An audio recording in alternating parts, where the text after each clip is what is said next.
Good morning, ladies and gentlemen. Thank you for this opportunity to speak to you today on World Stroke Thrombectomy Day. My name is Byron DeJohn. I am a neurovascular surgeon practicing at the University of Cape Town, the Division of Neurosurgery. And today I'll be giving you a talk on endovascular training in Sub-Saharan and specifically Southern Africa. Just by way of introduction, I'll be touching on the landscape of South African neurointervention. And then I'll be going through the past, where it all began, the present, what our current training requirements are and what our approach has resulted in, and perhaps more questions than answers, the future. Where do we see neurointervention in Sub-Saharan Africa and in South Africa? So South African neurointervention is performed by both radiologists and neurosurgeons. Registration is required under the South African Neurointerventional Society, and we work in both private and public health sectors. And ultimately, the goal is to enable all patients to have access to specialized treatment of brain and spine vascular diseases. By way of local context, so as I mentioned, I work in the Division of Neurosurgery based at the University of Cape Town. This is a key academic and clinical program integrating teaching, research, and patient care.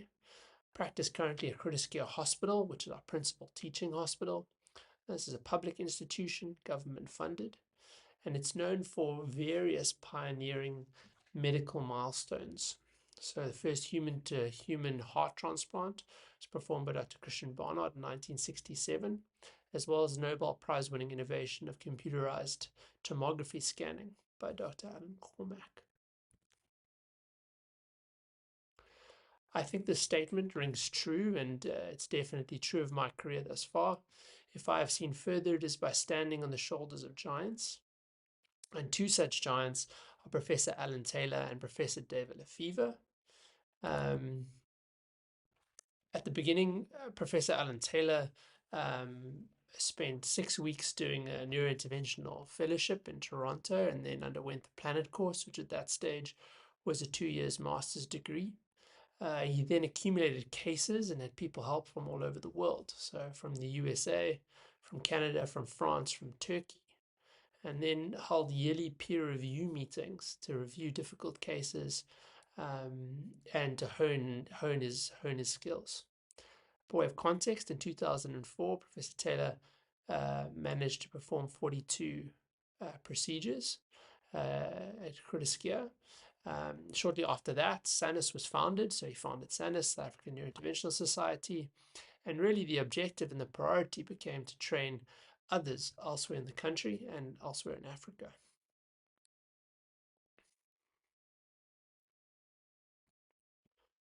So what training guidelines are there and what guidelines do we follow? Well, there's various guidelines around the world. So there's standards as released by the European Training Guidelines for Interventional Neuroradiology. There's various guidelines in the US, it's the American Heart Association. There's also training guidelines with multi-society consensus documents on the training of endovascular stroke intervention.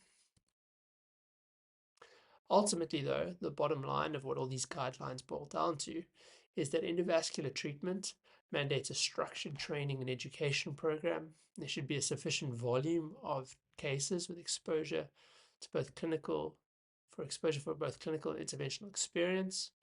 And there's requirements set out for both trainees as well as practitioners, and required so that these treatments can be delivered safely and effectively.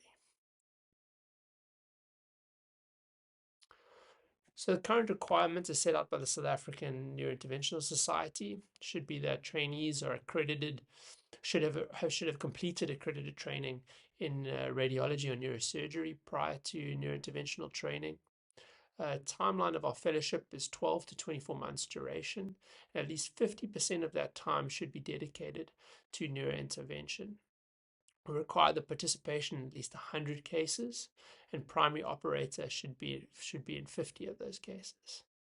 The trainee should hold a personal logbook, and it is the responsibility of the program director that must certify that logbook at the completion of training time. There's a theoretical component that we require to training, and that is to complete the Planet course or a course that is considered equivalent.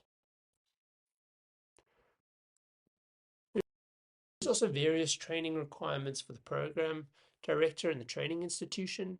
So the program director should be registered with SANUS, should have special expertise in interventional neuroradiology, once again should be expending 50% of his or her practice in interventional neuroradiology, and hold a position in an academic institution. Training institutions should ideally have neurology, neurosurgery, and neuroradiology departments, and should have the appropriate inpatient, outpatient, emergency, and intensive care units to manage patients with vascular disease. I think it's important to note that our training is not only exclusively to fellowship training and postgraduate training, but also starts during our registrar training. So during this time, we expose our registrars to neurointerventional cases.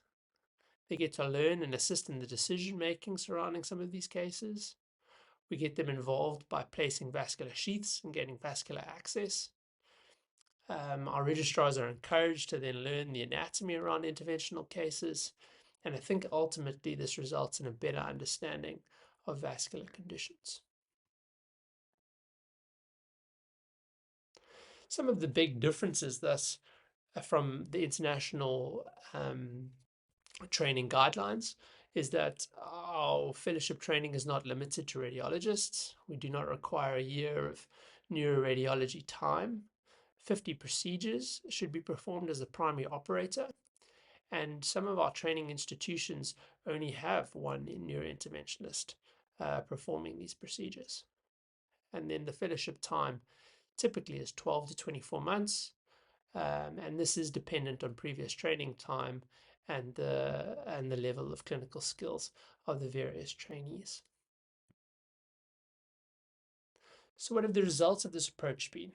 Well, we've seen the growth of neurointervention in Southern Africa and Sub-Saharan Africa to a very high standard. We've seen the development of effective referral networks. And I think what's important is that this growth has been sustainable over time. It resulted in a neurointerventional community. We hold regular national peer review and complication meetings. There's ongoing support with difficult cases, and we have ongoing education and the training of more fellows. The map on the right is an example of some of the countries that our fellows have come from. So we've trained people from Tanzania, from Kenya, from Namibia, and then throughout Southern Africa. Currently have neurointerventional units established in Johannesburg, in Pretoria, in Durban, and in Cape Town. We've also seen the local growth of neurovascular neurointervention at Groote Schuur Hospital. We've now grown, including myself, to 3 neurovascular consultants supporting a 24-hour service, including mechanical thrombectomy. And we've seen a growth in cases. In 2010, we managed to treat 142 patients, and now that number has grown to over 300 cases per year. Currently, these are just some highlights where our fellows are currently from. So we have a fellow from Kenya, a fellow from Tanzania, and another fellow currently training from Johannesburg. So what about stroke? Well, we all know mechanical thrombectomy is extremely effective. Today there is substantial variation, however, in mechanical thrombectomy deliverability, with large-scale disparities in mechanical thrombectomy implementation. Because thrombectomy is effective, though, does it matter if it's not done perfectly? Should we allow other interventionists with skills who work elsewhere in the body to be doing stroke? And is it that easy? I don't think it's that easy. But I do think what we can all agree on is that education and training should be paramount. This is a position paper released from the European Society of Cardiology, together with the European Society for Neurointervention, just highlighting once again the importance of training and the logbook requirements that they recommend before being able to perform mechanical thrombectomy. And then finally, what does the future of mechanical thrombectomy in sub-Saharan Africa and more specifically Southern Africa hold? As I mentioned before, perhaps leave more questions than answers, but I like to think of it in three components. So the first is mechanical thrombectomy affordable? We have many people wanting to train. We are, however, limited by financial resources. Also, the cost of consumables for each mechanical thrombectomy case is very high. And at the moment, there are no cost-effective studies that have been performed in Southern Africa. A second component is, can we develop and maintain good referral pathways? In the public sector, at least, we have a very high burden of trauma, and this ultimately is a competing priority. How does mechanical thrombectomy and the referral pathways fit into this? Secondly, the private sector. Private sector competes financially. Each private hospital is vying for their own stroke units, and this complicates referral out to other centers. And finally, can we develop comprehensive stroke centers? And if we can, what should training requirements be? And how will outcomes be measured? What I can say is I don't think it's correct to say that stroke is a disease that has such a severe natural history that anything we do is worthwhile. I do think that intervention can cause harm and needs to be done properly. So if we're going to be responsible, we should be measuring outcomes in the comprehensive stroke centers that do this.